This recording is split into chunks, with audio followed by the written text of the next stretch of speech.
नमस्कार दोस्तों, मैं मुकेश मारवाड़ी। आज अपन राजस्थान कोचिंग क्लास के पेज पर सामान्य हिंदी का अध्ययन करेंगे। दोस्तों, अपन ने पिछले वीडियो में देख लिया था उक्षिप्त वर्ण कौन से होते हैं, ताड़नजात वर्ण कौन से होते हैं, यानी वर्ण 44 किस प्रकार से होते हैं और 52 किस प्रकार से होते हैं। आज मैं आपको उक्षिप्त और ताड़नजात के बारे में एक छोटी सी जानकारी और देना चाहूँ। दोस्तों, प्रश्न पूछा हुआ है आरपीएससी एलडीसी 2016 में कि ताड़नजात या उक्षिप्त वर्ण शब्द में आते हैं। ऑप्शन में मिलेगा आपको शुरू में, ऑप्शन बी में मिलेगा मध्य में या अंत में, ऑप्शन सी मिलेगा आपको दोनों, ऑप्शन डी मिलेगा कोई नहीं। तो दोस्तों, मैं आपको बता दूं तो ताड़नजात या उक्षिप्त वर्ण जिनको बोलते हैं वो हमेशा शब्द के शुरू में कभी नहीं आते, हमेशा मध्य में आते हैं या अंत में आ सकते हैं, लेकिन कभी भी शब्द के शुरू में नहीं आएंगे।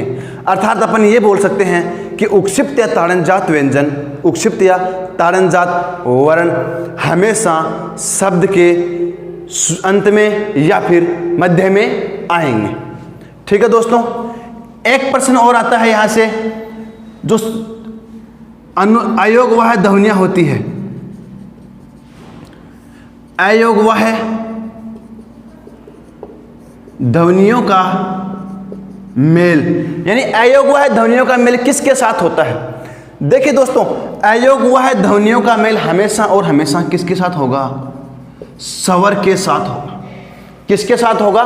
स्वर के साथ होगा। एक अपन उदाहरण के अनुसार देखें तो एक शब्द अपन देखते हैं कंचन। शब्द क्या है? कंचन। तो देखिए, अगर अपन इसका विश्लेषण करेंगे तो पहले आ जाएगा क, धन, ए, धन। फिर देखिए यहां पर कौन सा आएगा, मैंने आपको कल बताया था अनुस्वार, यानी अपने आगे आने वाले वर्ण के पंचमाक्षर में चला जाता है। तो यहां पर क्या है? च व्यंजन है। तो च का पंचमाक्षर कौन सा होता है? य होता है दोस्तों। ये उसके बाद धन, च, धन, ए, धन, न, धन, ए। ये अपना दोस्तों इसका विश्लेषण होता है। तो यहां पर आपको देखना यह है कि इस ए के बाद अपना क्या आ रहा है? अयोगवह ध्वनि आ रही है। क्या आ रही है? अयोगवह ध्वनि। तो यहां से अपन ये कह सकते हैं कि अयोगवह ध्वनियों का मेल किसके साथ होता है? स्वरों के साथ होता है। ये दोस्तों कल अपन ने जो देखा था उसके बारे में थोड़ी और जानकारी। अब अपन बात करेंगे उच्चारण स्थान के बारे में, यानी व्यंजन, अपन वर्णों का वर्गीकरण पढ़ेंगे। दोस्तों, स्वर और व्यंजन इन दोनों को अलग अलग प्रकार से पढ़ेंगे। उससे पहले अपन पढ़ेंगे व्यंजनों का वर्गीकरण। व्यंजनों का वर्गीकरण कई प्रकार से होता है दोस्तों। सबसे पहले देखेंगे अपन उच्चारण स्थान के आधार पर। किसके आधार पर? उच्चारण स्थान के आधार पर। उच्चारण स्थान के आधार पर दोस्तों, इसके समझने के लिए आपको एक पहले मेरा छोटा सा जो बता रहा हूं वो समझना पड़ेगा। देखिए, अपने जो उच्चारण वायु है वह कहां से आएगी? फेफड़ों से होती हुई बाहर आएगी। फेफड़ों से होती हुई बाहर आएगी। तो सबसे पहले कौन सा उच्चारण स्थान टकराएगा? यहां पर कंठ टकराएगा। अगर मैं इसका थोड़ा चित्र के हिसाब से समझूं तो ये अपना जो गला हो गया, और यहां पर जो अपनी उच्चारण वायु होती है सबसे पहले अपनी यहां टकराती है। कहां पर? ये हिस्सा अपना कहलाता है कंठ। अगर आपको ये क्रम ध्यान में रह गया तो दोस्तों ये मानकर चलो कि आप दिमाग से यह चीज निकलेगी भी नहीं। सबसे पहले कौन सा आता है? कंठ आता है। उसके बाद ये अपन ये यहां से थोड़ा सा आगे चलते हैं तो अपना ये जो चंद्राकार हिस्सा है, यानी अपने मुंह में जो ऊपर वाला जो गोलाकार हिस्सा है, चंद्राकार हिस्सा है, इसको अपन बोलते हैं तालु। क्या बोलते हैं दोस्तों? तालु बोलते हैं। पहले आया कंठ, उसके बाद आया जो अपना चंद्राकार हिस्सा है, इनसे अपन तालु बोलेंगे। उसके बाद से अपना ये जो हिस्सा तालु के जो पीछे वाला हिस्सा है, थोड़ा खुरदरा सा हिस्सा है मुंह के अंदर, आप जीभ घुमाकर देख लें, सबके पाया जाता है। अपने जो खुरदरा हिस्सा है इसको अपन बोलते हैं मूर्धा। शब्द ध्यान से देख लें, मूर्धा और एक होता है मुर्दा। मूर्धा और मुर्दा। मूर्धा किसे कहते हैं? जो अपना उच्चारण स्थान है, और मुर्दा जो मृत व्यक्ति हो जाता है, मृत शरीर, उसे क्या कहेंगे? मुर्दा कहेंगे। यानी उसके बाद आ गया मूर्धा। मूर्धा के बाद अपना आ जाता है दंत। कौन सा हिस्सा? दंत आ जाता है। दंत के बाद इनके ऊपर आवरण होता है ओष्ठ का। कौन सा होता है दोस्तों? ओष्ठ। और आपको पता है बाहर क्या पाई जाती है? ये नासिका हो गई। क्या हो गई? नासिका। इन्हीं 6 का क्रम ध्यान रखें आप एक बार, दोबारा देखें एक बार। सबसे पहले कंठ, फिर तालु, मूर्धा, दंत, ओष्ठ और नासिक। इनको अपन इस दर क्रम से लिख लेते हैं। सबसे पहले कंठ, उसके बाद तालु, उसके बाद आ जाता है मूर्धा, उसके बाद आ जाता है दंत, फिर ओष्ठ और ओष्ठ के बाद नासिक। ये अपने 6 हो गए मुख्य उच्चारण स्थान। अभी 3 और आएंगे आपके साथ। ये 6 क्या हो गए? मुख्य उच्चारण स्थान।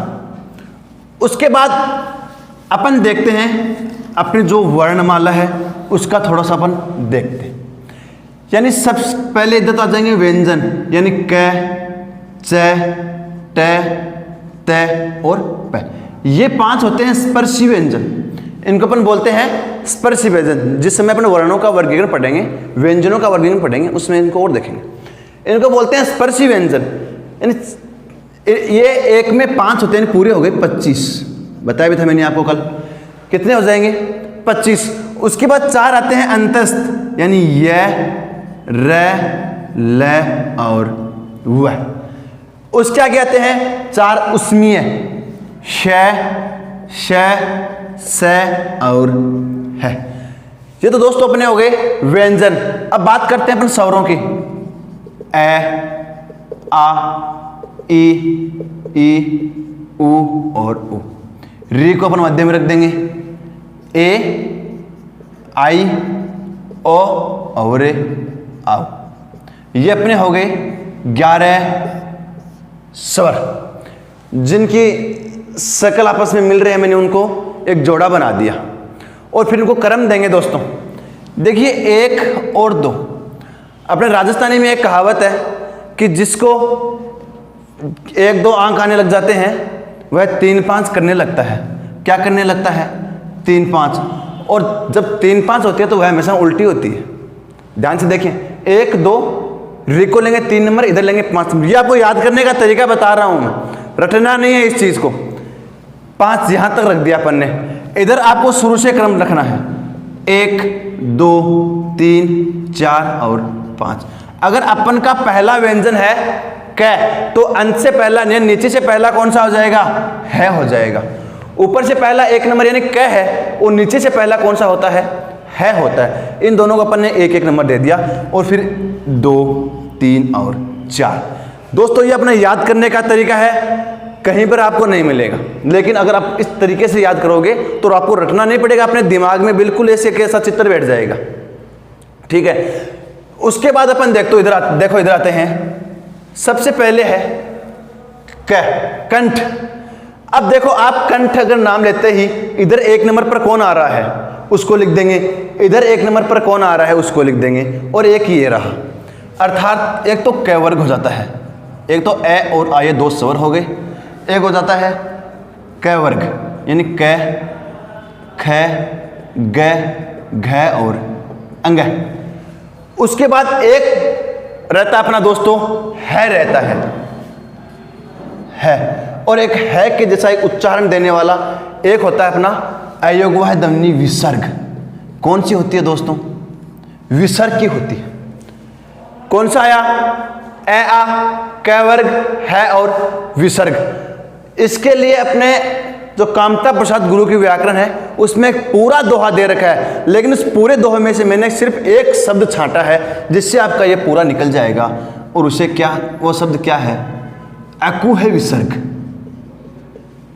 शब्द क्या है दोस्तों? अकु है विसर्ग, यानी ऐसे हो जाएगा ए आ, कैसे हो जाएगा कै वर्ग है और विसर्ग, इससे ये पूरे आ गए दोस्तों। इसके बाद आता है अपना तालु।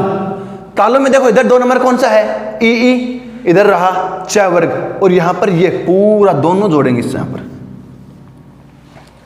कौन सा रहा तालु में? ई ई, उसके बाद च वर्ग यानी च, छ, ज, झ और ञ, यहां तक आ गया। इसके बाद आ जाता है अपना ये और स, यानी ये और स। दोबारा देखें एक बार, ई ई, च वर्ग और ये और स। इसके लिए अपन एक शब्द देखते हैं छोटा सा, इच्चु यसा। इच्चु यसा नाम तालव्य अंति, ये पूरा एक श्लोक दे रखा है अपना कामता प्रसाद जी गुरु जी की जो अपनी व्याकरण की किताब है, सामान्य हिंदी की जो व्याकरण है उसमें, लेकिन अपन इसमें से छोटा सा नाम ले लेते हैं, इच्चु यसा। उसके बाद देखिए दोस्तों 3 नंबर पर कौन सा आता है? ये री आता है, लिख लेंगे इसको। यहां पर 3 नंबर कौन सा रहा? ट वर्ग है, ट वर्ग आ जाएगा पूरा, ट, ठ, ड, ढ और अण। अब यहां पर आपको एक चीज का और ध्यान रखना है दोस्तों, जो मैंने आपको बताया था उक्षिप्त, वो भी यहीं आएंगे, यानी एक तो ये वाला यहां पर आ जाएगा और एक जो ढ है वो यहां आ जाएगा दोस्तों।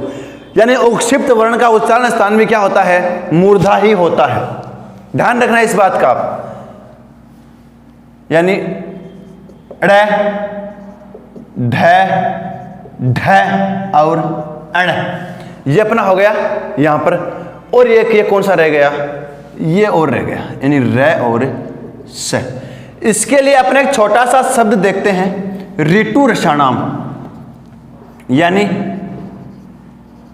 ऋतु रसा, ऋतु रसा। ये छोटा सा शब्द अपन देखेंगे दोस्तों। दिक्कत कोई नहीं होगी आपको, अगर आप साथ साथ इसको समझते जाते हैं तो रटने की कभी आवश्यकता नहीं पड़ेगी इस चीज को।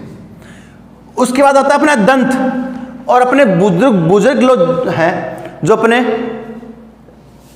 बुजुर्ग लोगों ने यह कहा है कि जो तुलसी का पत्ता होता है उसे कभी भी दांत से नहीं चबाना चाहिए। तुलसी का पत्ता है उसे दांत से नहीं चबाना चाहिए। देखिए तुलसी यानी तय वर्ग, तय, थ, द, ध और न, एक ल और एक श, ल और स। ये दोस्तों यहां पर कौन से आ गए? दंत। और जैसे कर्म के अनुसार भी देख लीजिए, 4 नंबर पर यहां पर ये है और यहां पर ये और ये है, ये 4 नंबर पर आ गए। ठीक है दोस्तों, अगला होता है औष्ठ। औष्ठ में कौन से आ जाएंगे? अपन यहां पर जो ऊ लिखा था उसको 5 नंबर दिया था, यानी ऊ और ऊ। उसके बाद एक आता है पै वर्ग, यानी 5 नंबर पे यहां पर अपने पै वर्ग को दे रखा है, यानी पै, फ, ब, भ और म। यहां पर कौन सा बच गया? एक व बच गया। व के बारे में एक अपन औष्ठ भी होता है और व दंतौष्ठ भी होता है, इस बात का खास ध्यान रखना, अपन नीचे भी लिख लेंगे इसको। ये दोस्तों व तक की बात हो गई। और नासिका में हमेशा ध्यान रखना पंचमाक्षर क्या होता है? नासिक होता है। कौन सा अक्षर?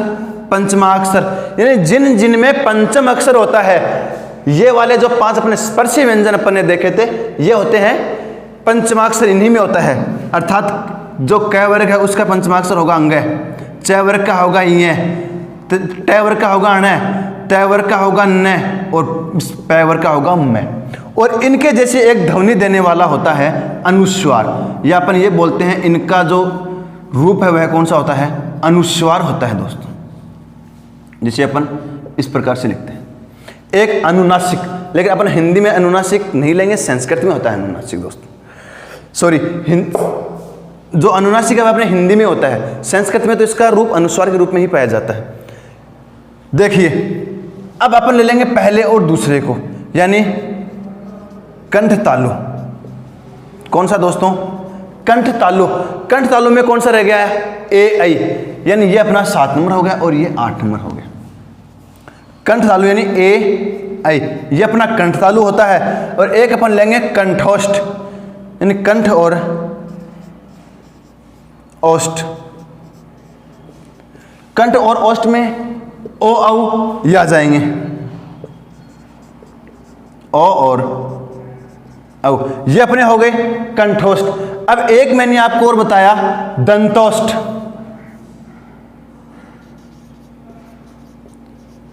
दंतोष्ठ यह कौन सा होता है दोस्तों?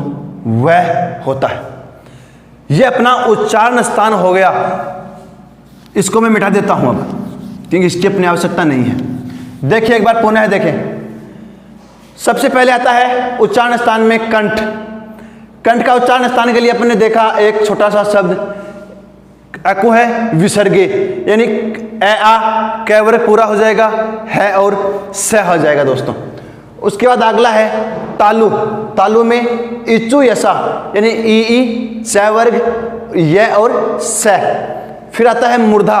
मूर्धा में कौन सा हो जाता है? ऋतु रसा अर्थात रि ट वर्ग र और स। उसके बाद आता है दंत। दंत में कौन सा? तुलसी त वर्ग ल और श। फिर आता है ओष्ठ उ प और व। इसके लिए एक शब्द काम में लेते हैं उपु। उपु के से अपना ये तीनों निकल जाएंगे। उसे निकल गया उ पु से प वर्ग और वैसे वह हो गया। फिर आता है नासिक। नासिक में हमेशा ध्यान रखना आप, पंचमाक्षर क्या होता है? नासिका होता है, अर्थात ये 5 पंचमाक्षर ये हो गए और एक जो अपना अनुस्वार होता है यह भी किस में आता है? पंचमाक्षर में आता है। एक होता है कंठ तालु जिसमें ए आई हो जाएगा, एक होता है कंठोष्ठ जिसमें ओ औ हो जाएगा, और एक है दंतोष्ठ जिसमें क्या होगा? वह हो जाएगा दोस्तों। ठीक है दोस्तों, इसका एक बार स्क्रीनशॉट लीजिए। ये अपना उच्चारण स्थान हो गया दोस्तों। यहां तक आप आराम से सीखिए, समझिए। तब तक के लिए आपको नमस्कार दोस्तों। आप इस वीडियो को ज़्यादा से ज़्यादा लाइक करें, अपने दोस्तों के साथ पहुंचाएं, जिससे माँ सरस्वती के प्रसाद का ज़्यादा से ज़्यादा प्रसार हो सके। वीडियो को लाइक करें, चैनल को सब्सक्राइब करें। जय हिंद, जय राजस्थान दोस्तों।